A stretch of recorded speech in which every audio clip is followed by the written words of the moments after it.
प्यारे दोस्तों, कैसे आप लोग? उम्मीद करता हूँ कि आप लोग अच्छे होंगे।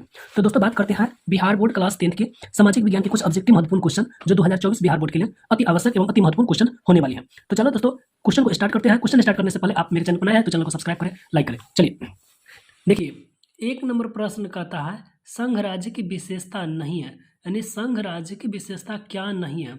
लिखित संविधान, शक्तियों का विभाजन, इकहरी शासन व्यवस्था, सर्वोच्च न्यायपालिका। तो इसका क्या है? इकहरी शासन व्यवस्था। इसका आंसर हो जाएगा इकहरी शासन व्यवस्था। चलिए अगला 2 नंबर प्रश्न क्या कहता है? बिहार में संपूर्ण क्रांति का नेतृत्व किसने किया? देखिए दोस्तों, जब बिहार में संपूर्ण क्रांति हुआ 1970 के दशक में, तो इस क्रांति का नेतृत्व किसने किया? जयप्रकाश नारायण। देखिए बिहार में कहता है, एक क्वेश्चन वो करता है कि बिहार में संपूर्ण क्रांति क्यों हुआ, यानी बिहार में छात्र आंदोलन क्यों होता है? छात्र आंदोलन के नेता कौन थे? जेपी नारायण यानी जयप्रकाश नारायण।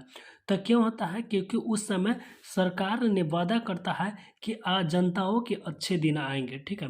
क्योंकि उस समय क्या हुआ था, 1970 के दशक में भारत में भयानक अकाल पड़ा था, जिसमें यानी कि बेरोजगारी, भूखमरी की समस्या बढ़ गया था, ठीक है। खदान जो खाने वाली फसल थे उसका जो दाम था ना, आसमान छू गया था, ठीक है। ऊपर से बांग्लादेश से आए शरणार्थियों के चलते और भारत में क्या हुआ था, समस्या हो रही थी लोगों को, ठीक है। इन सब को देखते हुए यानी जनताओं की मांग थी कि सरकार से कि जनता की स्थिति में सुधार किया जाए, लेकिन कोई भी सुधार जनताओं की स्थिति में नहीं दिखा, जिसके कारण से जयप्रकाश नारायण ने छात्र को लेकर यानी छात्र के सहयोग से छात्र आंदोलन शुरू किया, ठीक है। तो छात्र आंदोलन के प्रमुख नेता कौन होगा? तो जयप्रकाश नारायण। चलिए कहता, निम्नलिखित में से किसे पिछड़ा राज्य कहा जाता है? तो पंजाब, केरल, बिहार, दिल्ली। भाई आपको पता है कि बिहार सबसे पिछड़ा है, ठीक है। तो इसका आंसर क्या हो जाएगा? बिहार। चलिए अगला प्रश्न 4 नंबर का आता है कि भारत में वित्तीय वर्ष कब से कब तक होता है, यानी एक साल कब से कब तक माना जाता है? यानी वित्तीय वर्ष से 1 जनवरी नहीं होता है, जबकि 1 मार्च होता है, 1 अप्रैल होता है। 1 अप्रैल से 31 मार्च तक को वित्तीय वर्ष कहा जाता है।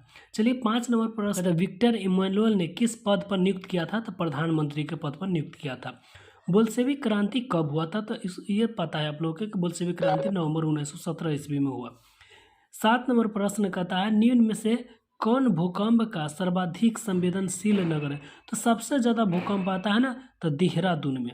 सबसे ज़्यादा भूकंप कहाँ आता है? देहरादून में। अगला प्रश्न कहता है 8 नंबर, सुदूर संवेदी यंत्र क्या है? देखिए दोस्तों, सुदूर संवेदी यंत्र यानी वैसा यंत्र जिसके माध्यम से किसी स्थान पर गए बिना उस स्थान की पूरी जानकारी प्राप्त कर लेते हैं, उसे सुदूर संवेदी यंत्र कहा जाता है, ठीक है। यानी सुदूर संवेदी यंत्र क्या है? तो संसाधनों को खोजने का मशीन है, संसाधनों को खोजने का मशीन है।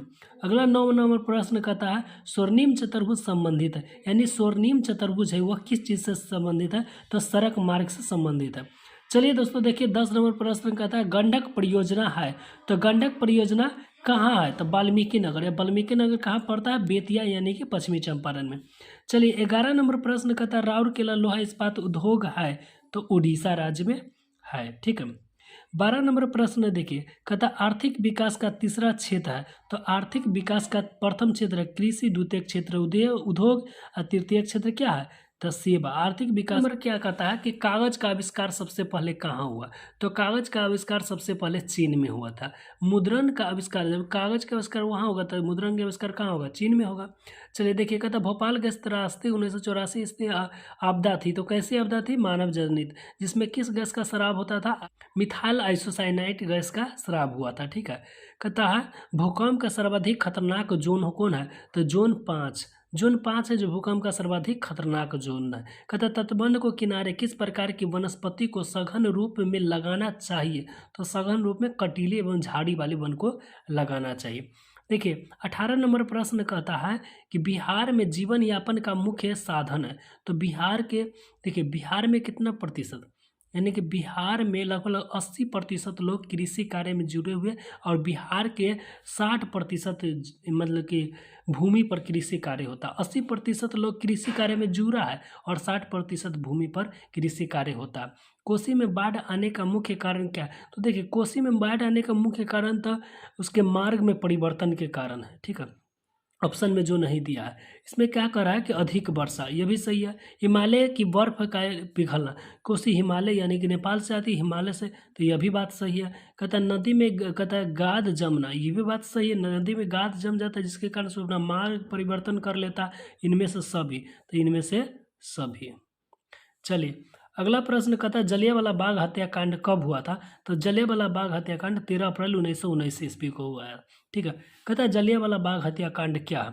तो देखिए दोस्तों, भारत के जलियांवाला बाग हत्याकांड क्या है, ये सब्जेक्टिव आप लोग सुन लीजिए एक बार, बढ़िया से याद हो जाएगा। ठीक है, एग्जाम में आएगा तो आप लिख लीजिएगा। ठीक है, 2 या 3 नंबर में पूछता है जलियांवाला बाग हत्याकांड क्या है। तो देखिए, भारत के 2 स्थानीय नेता डॉक्टर सत्यपाल एवं किचलू को गिरफ्तार कर लेता है, जिनके विरोध में भारतीय जनता ने निहत्थे होकर, ठीक है, यानी बिना कोई हथियार लेकर, मतलब सामूहिक सभा का आयोजन कर रहा था। जिन बात की पता जनरल ओडायर को चला, तो जनरल ओडायर ने इन निहत्थे लोगों पर अंधाधुंध गोलियां चलवा दी, जिसमें लाखों की संख्या में लोग मारे गए और बहुत से लोग अपने जान बचाने के लिए उस बाग में मौजूद कुआं में कूद गए। एक के ऊपर एक कूदने से उसमें जगह कम था, जिससे दब के ही उसमें क्या हो गया, और लोगों की मृत्यु हो गई। यह घटना 13 अप्रैल 1919 ईस्वी को हुआ, इसलिए इसे जलियांवाला बाग हत्याकांड कहा जाता है। ठीक है, देखिए दोस्तों, कहता है कि जलियांवाला बाग हत्याकांड हुआ, 2 नेता को गिरफ्तार कर लिया, डॉक्टर सत्यपाल और किचलू को। उससे पहले क्या हुआ था, रॉलेट एक्ट आया था, यानी कि अंधा कानून, यानी कि काला कानून। तो काला कानून क्या होता है, रॉलेट एक्ट क्या है? तो रॉलेट एक्ट अंग्रेजी सरकार के द्वारा चलाया गया वैसा अंधा कानून जिसके तहत किसी भी भारतीयों को शक के आधार पर गिरफ्तार कर लिया जाता था, उसे रॉलेट एक्ट या काला कानून कहा जाता था। तो इसी रॉलेट एक्ट के तहत डॉक्टर सत्यपाल और किचलू को गिरफ्तार कर लिया, जिनके विरोध में भारतीय जनताओं ने पंजाब के अमृतसर बाग में इस सभा का आयोजन कर रहा था शांतिपूर्ण ढंग से। ठीक है, किसी भी प्रकार के शोर शराबा नहीं था, शांतिपूर्ण ढंग से सभा का आयोजन हो रहा था, जिस पर यानी कि जिस पर जनरल ओडायर ने के आदेश से यानी सैनिकों ने गोलियां चलवा दी। यह घटना 13 अप्रैल 1919 ईस्वी को घटित हुआ। इसके बाद अंग्रेजों ने एक हंटर आयोग लाता है, जो बिल्कुल ही क्या होता है, अंग्रेजों के पक्ष में होता है और जनरल ओडायर को निर्दोष साबित करता है। ठीक है, जब इन लोगों को न्याय नहीं मिलता है तो उसी में एक लड़का रहता है उधम सिंह, इसका बदला लेने के लिए लंदन जाता है और लंदन में रहकर उस उधम सिंह को गोली मार देता है। ठीक है, तो यानी कि वो अपना बदला ले लेता है और खुद गिरफ्तार हो जाता है। ठीक है, कहता है कि पहचानो, मैं वही उधम सिंह हूँ जिसका मतलब माता पिता को तूने 13 अप्रैल 1919 ईस्वी को जलियांवाला बाग में हत्या किया था। ठीक है, तो चलिए दोस्तों, आई होप यह जलियांवाला बाग हत्याकांड आपको अच्छे से समझ में आ गया।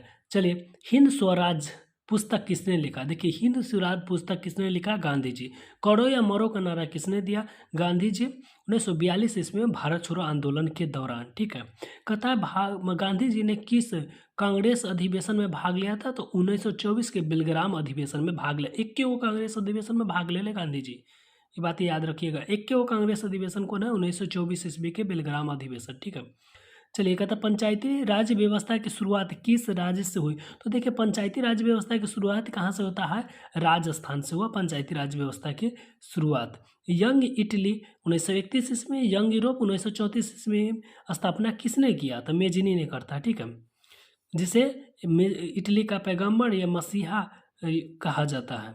झारखंड राज्य का गठन कब होता है? तो झारखंड राज्य का गठन होता है 15 नवंबर 2000 ईस्वी को, यानी यह बिहार से अलग हो जाता है। ठीक है, दल बदल कानून किस पर लागू होता है? तो सांसदों एवं विधायकों दोनों पर लागू होता है। टोटल कितना हुआ? 25 क्वेश्चन। तो जय हिंद दोस्तों, अगर यह वीडियो आप लोगों को अच्छा लगता है, चैनल को सब्सक्राइब करें, लाइक करें। फिर मिलेंगे नेक्स्ट वीडियो में, तब तक के लिए जय हिंद, जय भारत।